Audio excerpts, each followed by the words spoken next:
गौमूत्र में बहुत बड़ी सामर्थ्य है, बड़े से बड़े रोगों को दूर करने की, आंखों के रोग को दूर करने की, आंखों के रोग को नहीं, कर्ण रोग को भी समूल नष्ट कर देती है, उदर के रोग को नष्ट कर देती है। गौ माता का जो मूत्र है वो रोगों में विशेषकर उदर, नेत्र तथा कर्ण रोगों को समूल नष्ट करने वाले की क्षमता रखती है।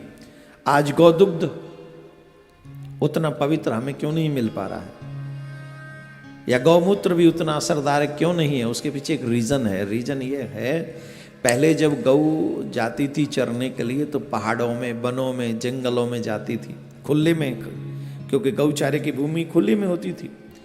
तो वहाँ जब खुले में होती थी तो वहाँ जो वनस्पतियाँ हैं, पत्तियाँ हैं, घास है, घास के साथ साथ और जो छोटी छोटी चीज़ थी जो मनुष्य के रोगों को मिटाने की क्षमता रखती थी, उन सब चीज़ों को गौ माता ग्रहण करती थी, खाती थी। और जब गौ माता खाती है या कोई भी खाता है तो ऑलमोस्ट भीतर जाके उसका मिक्सिंग होता है, रस बनता है। वो रस दूध के माध्यम से, मूत्र के माध्यम से, गोबर के माध्यम से जनमानस का कल्याण करने के लिए संग्रह करने जाती है गौ माता पहाड़ों में। आप देखेंगे पहाड़ों में छोटी छोटी छोटी छोटी वनस्पतियाँ होती हैं, पत्तियाँ होती हैं, वो ऐसी औषधियाँ होती हैं, दिखने में हरी होती हैं, और क्या सामर्थ्य है उनमें वो हम नहीं जानते, लेकिन गौ माता जानती है। आज बच्चा पैदा नहीं होता उससे पहले उसका चश्मा लग जाता है। आपके देखे, आपके घरों में होंगे ऐसे बच्चे, चश्मा लगा के घूमते होंगे। कानों में प्रॉब्लम होगी, उधर में रोटी नहीं पचती, कितना भी खा लो पचेगी नहीं, खाओ और जाओ, खाओ और जाओ।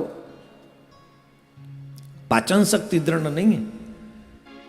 गौ माता के दूध में और मूत्र में वो सामर्थ्य है, आपको 95% स्वस्थ रखता। पहले कहां इतने बड़े बड़े हॉस्पिटल थे, बताना जरा। पहले के युग में जब गौ समृद्ध थी, हमारा भारत समृद्ध था, कहां थे इतने हॉस्पिटल, बताना। आज एक शहर में 100 हॉस्पिटल हैं और 100 के 100 फुल हैं, 100 के 100 फुल हैं। मांगने जाओ बेड नहीं है। इतनी बीमार कहां से हो गए आप? भगवान ने बीमार थोड़ी करके भेजा है, हमने बीमारियां संग्रह की हैं, उल्टी जो चीजें खाने के योग्य हैं। अब तो विदेशी वैज्ञानिक ये कहने लग गए कि मनुष्य की बॉडी मांस खाने के लिए बनी ही नहीं है। और अब तो विदेशों में भी लोग शाकाहारी होने लग गए, लेकिन हम अपना फैशन बना रहे हैं कि हम तो नहीं, हम तो खाएंगे। खाओ फिर मरो, जाओ हॉस्पिटल, पाचन क्रिया को सब मुश्किल हो जाएगी, ये मुश्किल हो जाएगी, करो, झेलो।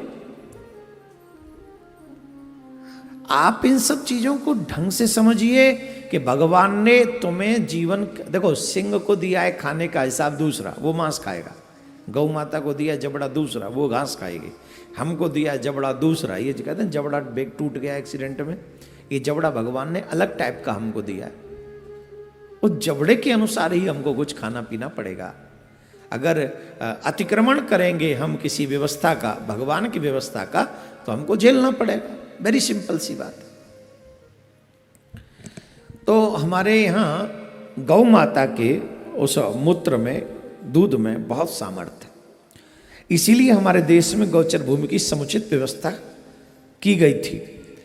और वैदिक युग में गौचर भूमि का बड़ा महत्व था।